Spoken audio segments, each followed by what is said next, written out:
Hello and welcome back to my channel. My name is Hannah and this is Jar of Fireflies. Here I make videos all about my life as an Orthodox Jewish homeschooling mother of 4.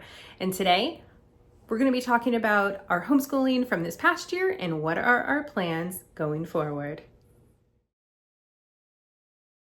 Okay, I'm going to preface this video by saying that we have got some massive curriculum change coming, so stay tuned. In this video, I will tell you. Okay, now, I do want to talk about this past year first, kind of recap that. All right, I'll include in the description box below a link to my homeschooling playlist, as well as our curriculum picks that we used for this past year. I also want to say that over the years, our homeschool has consistently changed. And I feel like this is very, very normal. I don't know any homeschool family who just always has the same thing year after year. They jump in, here's the curriculum we start with, that's what we finish, we're gonna pick it up again next year. Like, nobody does that. I don't know, maybe somebody does, but nobody I know does. Because my family is constantly growing and changing, so my homeschool should too. We have to change and evolve to fit the needs of my family at that chapter, that time in our lives. So for example, when I just had a kindergartner, I just had a kindergartner. When I had a first grader and a third grader, that was a big shift for us. Now I've got 3 kids that I'm homeschooling, plus I'm toting a toddler around, and things have totally changed yet again. So this past year, we were still using a lot of the Good and the Beautiful curriculum. We were using the Good and the Beautiful for math, and we were using the Good and the Beautiful for science. We're leaving both of those. As far as the math goes, I wanted to switch away from the math because what I was seeing as the program was going on, a little bit more Christian content was popping into the curriculum.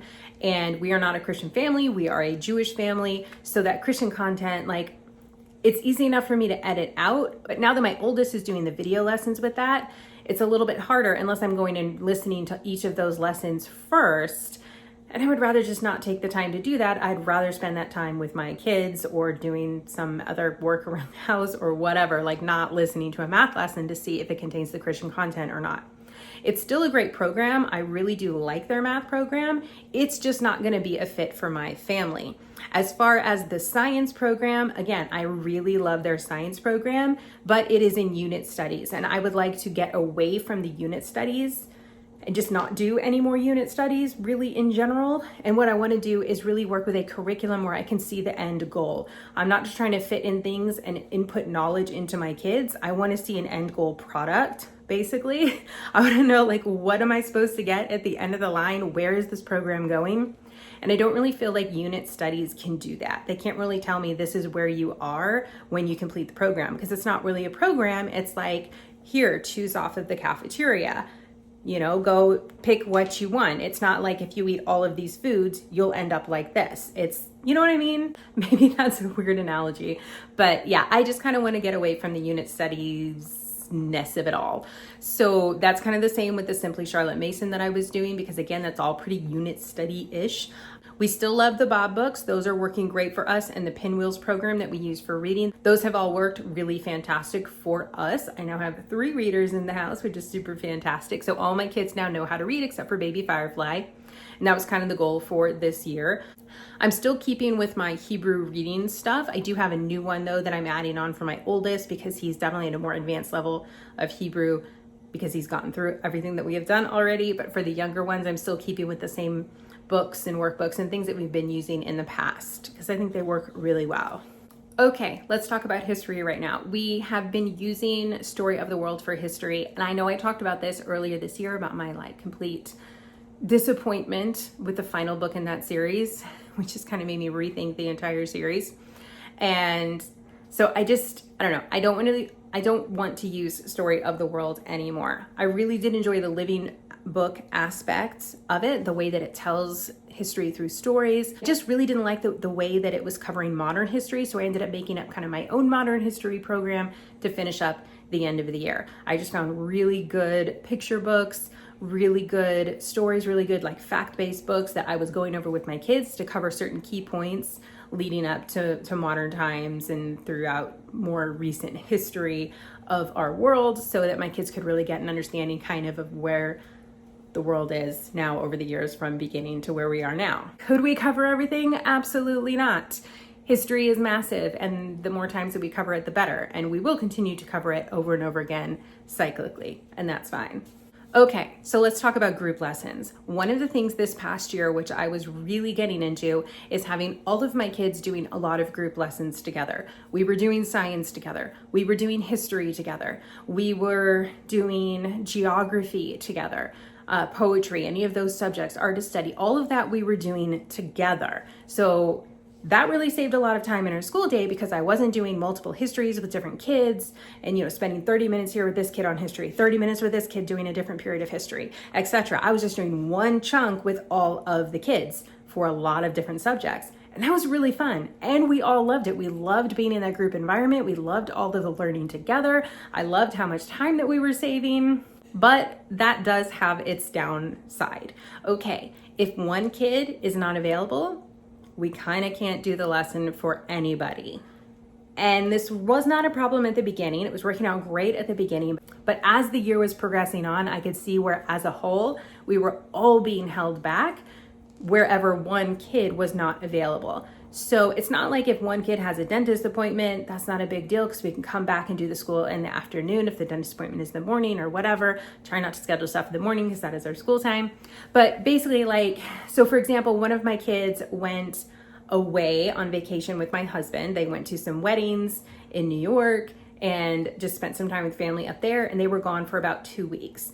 So for that 2 weeks, I really couldn't do school with the other kids. We could do a little bit of some individual lessons, but it wasn't that much. We were missing all of those subjects that I just named and probably some more that I forgot. So that all really definitely affected our school year. And we ended up having to kind of make up for a lot of time, which was difficult because they were doing more school in a day than I really intended because I like short lessons, I like short school days, but I still wanted to cover the material. So I got kind of torn and, we figured it out. But that's just not, I think, the ideal way to do it for my family, especially as my family has grown.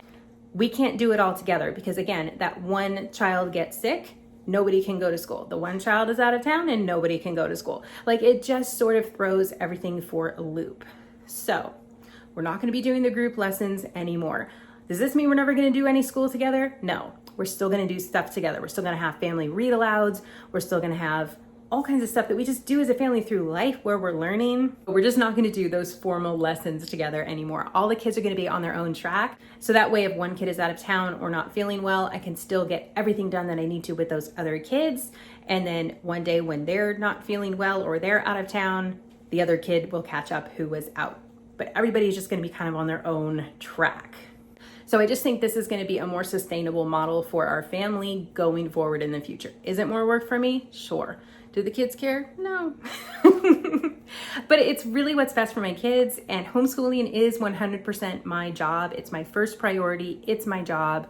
I am their teacher, and that's my job during the day. And so if I have to spend all day homeschooling, not that they're sitting here all day homeschooling, but if I'm spending 6 or 7 hours a day homeschooling my various children to get them through their lessons, that's okay with me because, again, that is my job. Okay, now let's jump way back to the beginning of our homeschooling journey when I just had the one homeschooler, and what I did was I used a box curriculum where I bought all of my curriculum from one place, I followed what it said, and that's what I did, and we loved it. That was a literature-based curriculum. It was called Build Your Library. It was a great program. We really enjoyed doing it. It's been quite a few years since we've done it. I understand she's revamped the program since then. But for us, once I started having more kids in the grades, it became where that was not really sustainable for our family because it was too much reading out loud. I was spending too much time doing homeschool. And with all of my kids being much younger, it just really wasn't working out for us. And that's when we were shifting into doing more group lessons. Okay, so bring it back to now, where now the group lessons aren't working out for us and it's time to switch back to the more individualized lessons. Okay, so all of that is a really roundabout way of saying that we're switching all of our curriculum this year. So are you ready? Drum roll, please. We are using Memoria Press. All right, now, before you get too excited here, Memoria Press is a Christian curriculum. However, they have a charter school side. So if you go to their charter school website, you can purchase all of their curriculum, which they have completely secularized, yes, even Latin, for charter schools, because all charter schools are publicly funded, they are public schools, and they cannot contain the Christian content. So I can get this amazing Memoria Press curriculum already completely secularized for my family. So no more editing on the fly for me, no more having to preview things and things like that. Like, it's done.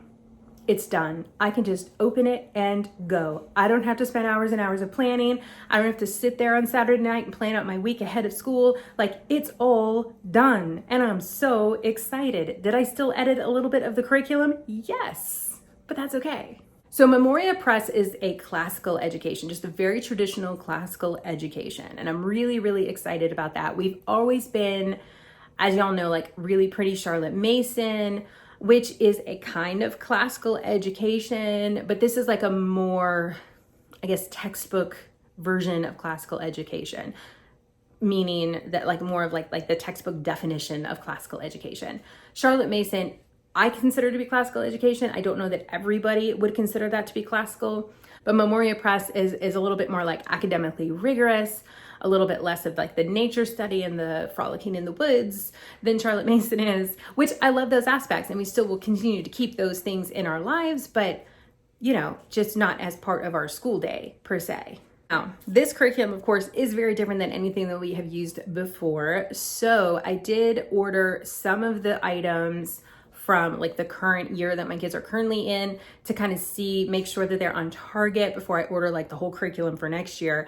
Because it's not cheap, you guys. It's not cheap. This is much more than we have ever spent on curriculum for my family, ever.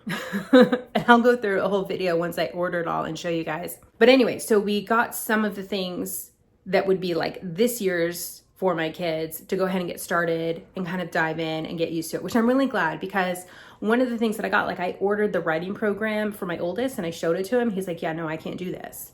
And so, but that was for next year. So it is ahead of where he should be anyways. But I ordered the one for his current year and he is going through it and he's really enjoying it. And I know that this will fully prepare him by the time we're ready to start next year. It'll fully prepare him for next year. So that is really fantastic. I also ordered some of their spelling program for this year. So basically what we've been doing, my daughter has been using their reading program. It's not their phonics program, not their learning how to read program, but their reading, like reading comprehension kind of a thing, where it's like you're reading and then answering questions and things like that. So it's reading, writing, spelling, all this stuff kind of combined into one. So she's been doing that for her current grade level. My oldest has been doing the writing program for his current grade level, as well as the spelling, because again, I just want to make sure that we're on target before I'm going and ordering all this stuff. Next year, they'll do like the whole full curriculum line. Okay, so one thing that I absolutely love about this Memoria Press is that it comes with a book that is already filled with checklists for me. So this one is for the first grade. This one is for little dude. It starts off with a checklist of books that you'll need for the year, which I've already started checking off, books that we already own, which is a lot. Their book list here, guys, are really, really good. The only things that I crossed off, they had a couple of Christmas books for around December-ish, like around week 15 or so.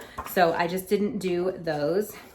And then it has these weekly checklists of everything that you should do every day. So this makes it so easy to go through school.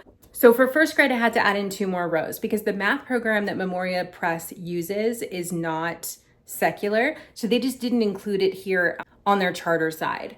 So I added in our own math, and then I added in a section for Hebrew. So I'm waiting to fill in this Hebrew section until I see exactly where he is over the summer to make sure that I'm starting him where he needs to be. And we're not starting off ahead on our checklist or behind on our checklist. So I'll fill in that over the summer. And then for math, and literally what I did is I don't know if you can tell, these are actually like labels. I just printed them on the computer and then just slapped the labels in there because I really wanted it to be printed all the same like the book, because I'm just all about having my pages all neat and tidy. And I liked the way that looked better than me trying to have perfect handwriting going through all of that, because that would be a lot of handwriting. And that is okay. For first grade, I'm doing the curriculum as written there in the book. It's the secular charter school version. And I'm just adding in there the math of our choice as well as Hebrew. The first grade doesn't have Latin, so I'm not omitting any language learning that they have. Okay, for my other 2 kids, for my 3rd grader and for my 6th grader, they don't have the charter school check like curriculum manual for those grades. So this is the regular version of the curriculum manual. So what I did for these curriculum manuals for my older two, because these are not the secularized curriculum manual version, is I went through and I omitted the Latin and put in Hebrew. My kids would like to learn Latin. I would be happy for them to learn Latin, but after they've really mastered Hebrew. So for my oldest, I got a great Hebrew textbook that I'm going to be going through with him. And I just went through and I just literally, again, with my printed labels, put Hebrew up here instead of covering up the Latin, and then added in the assignments of my choosing for that book so that we could get through that in a year.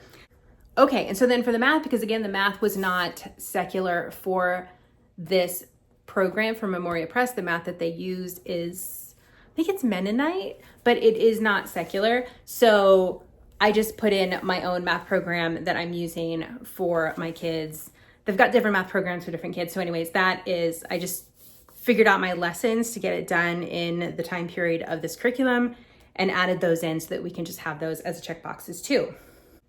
The only other thing that I had to do was basically eliminate one day a week where they had like a Bible studies sorts of things.